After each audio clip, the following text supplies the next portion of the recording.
Skye Squad, we are back in the building. Your boy is still on the vacay, but we got some things to talk about. I know y'all saw Carlos King's podcast with Toya Bush Harris. So we got a lot of things to talk about. She gave us some tea on the beef with her and Mariah. We got some tea on the beef with her and Quad. She spilled a little bit of tea about Quad, but it was something that we kind of already knew about. And we got to talk about Wendy and Mia because, you know, Mia giving us an update on why she tried to hit Wendy with a pocketbook. Okay, so let's go ahead and dive into the tea. All right, now first things first, on the podcast, all right, you know, Toya is pretty free when it comes to talking about, you know, intimate activities with Dr. Eugene. That can go one of two ways. It can make for some great reality TV, but it can also make for some pretty embarrassing moments, like her not really realizing before she got married that the D won't go get no bigger, okay? They got a shot for that according to Dr. Jackie, but I digress. Anyway, so Carlos was asking if there was any other women because they had talked about like threesomes and stuff like that. And Carlos asked if there was any other woman on the Married to Medicine cast that she might, you know, hop in the sack with, okay? And so Toya was like, no, she's not attracted to none of them like that. And Carlos was like, well, not even Miss Quad. Miss Quad is the bomb. You know what I'm saying? I'm paraphrasing. Anyway, so Toya says, she gave a response kind of like how Nene did with Cynthia when Larry Reed was, you know, interviewing her. She basically said, you have not seen her without makeup. No. That hairline starts at the ear, baby. No. Okay, she said the hairline start here. I ain't never seen such with Miss Quad because I think Miss Quad is beautiful. But, you know, that's what Toya said, not me. All right? So, she also said that over the years, this is about their beef. Now I'm looking at my notes right here. Over the years, she says she's been very nice, nasty when it comes to Quad. Now, I don't know if she used that correctly, but because I always think about nice, nasty, meaning I ain't really nice to you anyway, but I'm kind of like polite just to get, but anyway, she says I've been nice, nasty with her over the years, but I could be nastier, okay? She says, and I think I've held back for quite some time when it comes to her. I think I've been quiet as it relates to Quad, and she knows it. Okay, well, spill it, girl, spill it. She says, when you start poking at the innocent bystanders, like my husband, I think that you poke the bear, and I'm the bear. And I think that it's getting to a point where I told her, I said, I was very clear. I said, either get a man to talk to my man, or it really is going to be Quad and I, and we're just at that place now, okay? Now, because Carlos was like, well, you know, where did this all come about? You know, because y'all been up and down through the years. And she says, with me, it started first season. Quad and I, we differed because she said I came for her when it was her and Greg's wedding. I made a comment saying I didn't go to her wedding. Her wedding was called off. To me, that was very minor. You know, your wedding was called off.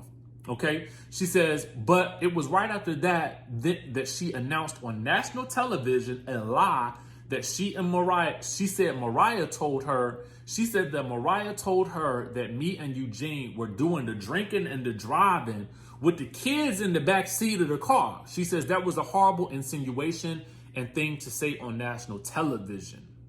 So she was ready to quit the show altogether back then, okay? You know, she said it was on the first season. It was at a coffee shop. You know, I could have swore the Quad and Lisa Nicole had a similar conversation at a coffee shop. I think during season 3, when Lisa Nicole got up and tossed that bottle, that glass of water at Quad and said, "What about you and your lesbian lover?"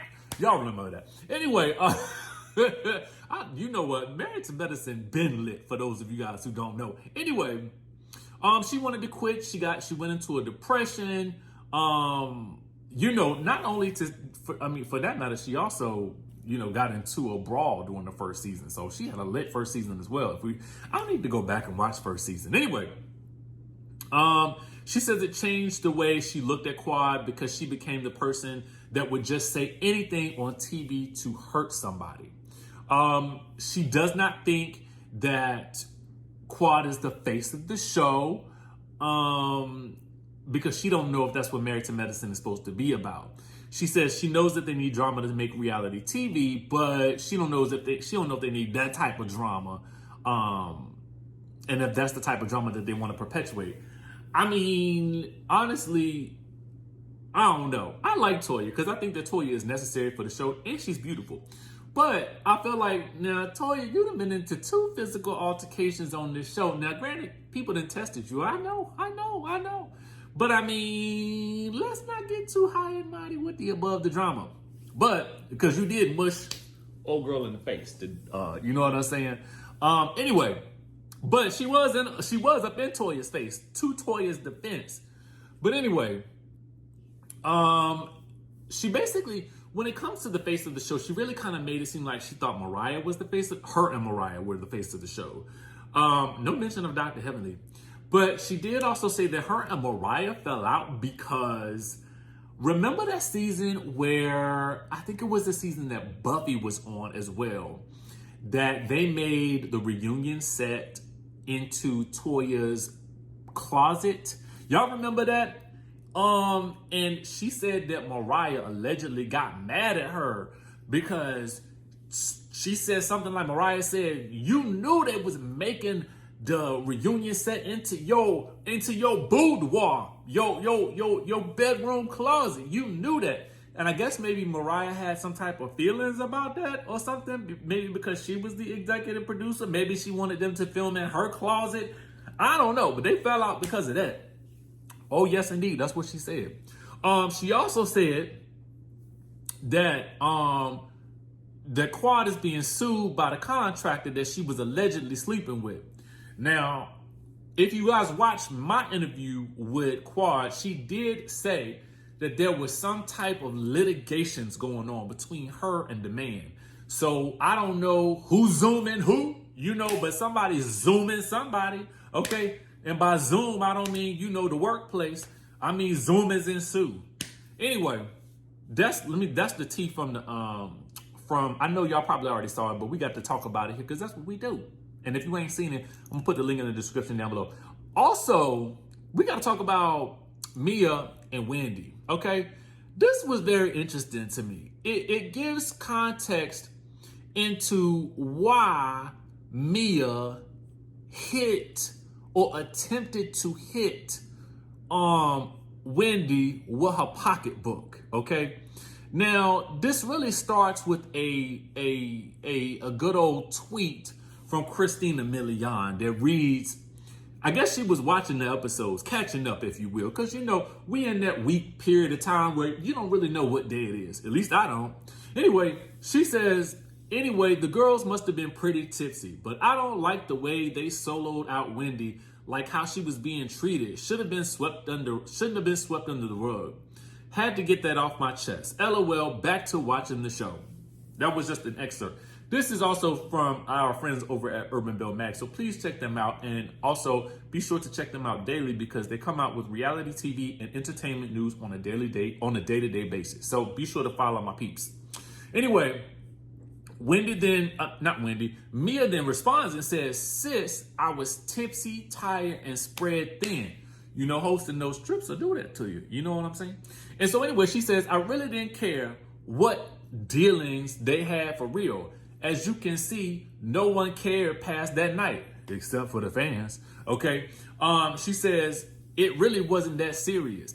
Now, Mia, I don't know. Maybe because Mia wasn't in those, maybe she ain't seen the episode, okay? Because from what I saw, they were still talking about it there afterwards, and they were still trying to get Wendy to be a part of the group, and it felt on the screen like Mia didn't really want her to be part of the group, so I don't know. Maybe she didn't care about it, but the other people did that was trying to get Wendy re-engaged with the group. So, I don't know.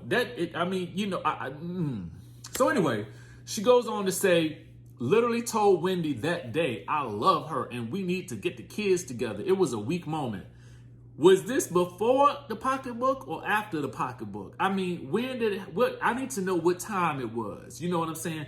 Can we get a clarification on what time of the day it was? Was it the next day, 2 days later, a day after, 3 days later? Because it says that day. What day? What day? What day? That's all I want to know. Again, because these, like I said, you know, Giselle has said in another, on Watch What Happens Live, that Mia sent out an apology text to the group, okay? But it just seemed odd and when we look back at the episode, because we saw Wendy at another event during the group dinner apologize to the group, and it seemed as though Mia was not receptive to that. So we as an audience was left thinking like, dang, Mia, like, I mean, you ain't gonna get a girl no grace. I mean, you actually was the one that hit her with the pocketbook, or almost hit her with the pocket. I don't know if they landed, you know what I'm saying? I just want everybody to get along, you know, at least for a little while. Anyway, that's the tea that we got for y'all today. Listen, I'm still on vacation. I'm trying not to do too much work, but sometimes I feel like it's something I got to get off my chesticles. So I had to get up on here and talk about it. So anyway, if you like this type of content, or if you like me and my crazy behavior, be sure to subscribe to the channel, hit the notification bell button, share your comments down below, and I will catch you in the next